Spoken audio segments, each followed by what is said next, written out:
Goeiemôre gemeenskap van gelowiges. Dit is vandag donderdag, die 19de Junie 2025. Hierdie week het ons 'n bietjie gelees uit Handelinge 2 en ons gaan vandag ook 'n bietjie verder daarin lees, vers 42 tot 47.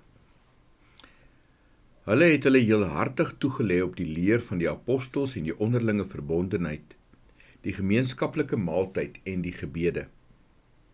Die apostels het baie wonders en tekens gedoen, en dit het almal met diep ontzag vervul. Al die gelowiges was eensgesind en het alles met mekaar gedeel. Hulle het hulle grond en besittings verkoop en die geld aan almal uitgedeel volgens elkeen se behoefte. Hulle het almal elke dag getrou by die tempel bymekaar gekom, van huis tot huis die gemeenskaplike maaltyd gehou, hulle kos met blydskap en in alle eenvoud geëet en God geprys. Die hele volk was hulle goedgesind, en die Here het elke dag mense wat gered word by die gemeente gevoeg. Nou, as 'n mens hierdie gedeelte lees, en dit is die begin van die vroeë kerk in ons geskiedenis, dan is dit baie interessant. Mense vra baie keer, het Jesus Christus 'n kerk gestig? Nee, hy het nie. Hier is dit die apostels wat eintlik die kerk stig, maar op grond van die verlossing van Jesus Christus. Interessant dat hierdie gedeelte wat ons vanmôre lees, juis gaan oor die funksies om die kerk dan nou te help bou. Ons kan nou 'n bietjie dit uit die teksgedeelte uithaal. Nou in Engels het iemand geskryf op hierdie gedeelte: A simple way to remember the functions that spiritually strengthen the church is TEAMS, which is an acronym for teaching, evangelism, adoration, mentoring, sharing. En dit vat eintlik die essensie vas van hierdie gedeelte. En ek wil net so 'n bietjie, nou net in Afrikaans, so 'n bietjie na van hierdie konsepte wat daarin vasgevat is, na kyk. Hulle het hulle toegewy aan die apostels se leer. Handelinge 2 vers 42. Kom ons sê dit is dan nou onderrig. Dit was die eerste bewys van die Heilige Gees in die lewens van die 3000 wat gered is. En hulle was daartoe verbind om te leer en te luister. Wat ons ook al doen en sê, moet selfs vandag nog in God se woord gegrond wees.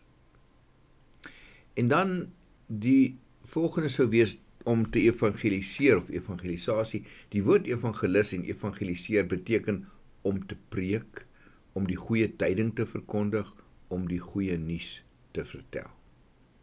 En al is dit God wat uiteindelik mense trek en byvoeg, en ons lees daar in Handelinge 2 vers 46, die Here het daagliks diegene wat gered was by hulle gevoeg. Die apostels se gehoorsaamheid aan Christus se opdrag kan nie uitgesluit word nie.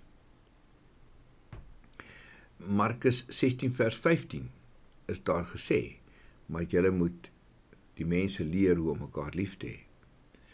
Daarom kan ons vandag sê, as dit die opdrag was en dit is wat hulle geleer het, dan mag ons ook hierdie mandaat met vreugde gehoorsaam om die verhaal van Christus te versprei. En dan aanbidding. Nou, die probleem met die woord aanbidding in Afrikaans is dat ons gewoonlik daaraan dink as iets wat te doen sou hê net met gebed. En dit is goed, dit is deel daarvan, maar dit vat nie die hele konsep behoorlik vas nie. Die Engelse woord worship gee vir ons eintlik 'n baie breër en 'n beter begrip daarvan. So kom ons kyk maar net hoe ons dit kan mooi vir ons vanmôre verwoord. Hulle het hulle toegewy aan gebed, Handelinge 2 vers 42, en God geprys. Die hele volk was hulle goedgesind, Handelinge 2 vers 47. Nou albei hierdie verse beklemtoon die behoefte aan gebed en lofprysing, en as jy dit bymekaar sit, worship, wat die behoefte aan ons openbaar om God se grootheid en sy soewereine heerskappy oor alles te erken. So wanneer ons bymekaar kom, dan sou ons tye hê, soos by 'n erediens, waar ons dit presies doen, amper georganiseerd en gelyktydig en gesamentlik doen, waarin ons dan hierdie tyd wy aan gebed en lofprysing.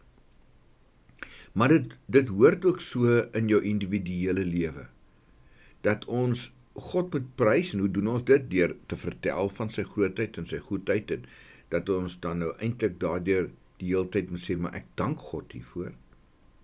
Maar dat ons ook in gebed gereeld en soveel as wat ons kan vir mekaar sal intree. En in ons gebed ook God sal eer. So dit alles saam wil iets sê van aanbidding in Afrikaans of dan worship in Engels. Maar hier staan ook, hulle het hulle toegewy aan die apostels se leer, Handelinge 2 vers 42. Nou kom ons noem dit mentorskap uit die manier hoe die Engelse mense dit bymekaar gesit het. Die mense het hulle self onder die gesag van die apostels geplaas. Dit is nou hierdie groep mense wat hulle harte vir die Here gegee het. En hulle het dan as afrigters of mentors gefunksioneer in hulle lewens. Van tyd tot tyd, en ons moet asseblief nie dink dat almal dit gaan doen het nie, van tyd tot tyd het van hierdie mense wat grond of huise besit het, dit verkoop, die geld van die verkope gebring en dan by die apostels se voete kom neersit. Gaan lees daaroor Handelinge 4 vers 34 en 35. Dis asof die vroeë volgelinge die waarde van die apostels se insig, se wysheid en se leierskap erken het. En daarom het hy dit aan hulle toevertrou om die gawe van onderskeiding te hê oor wie het wat nodig.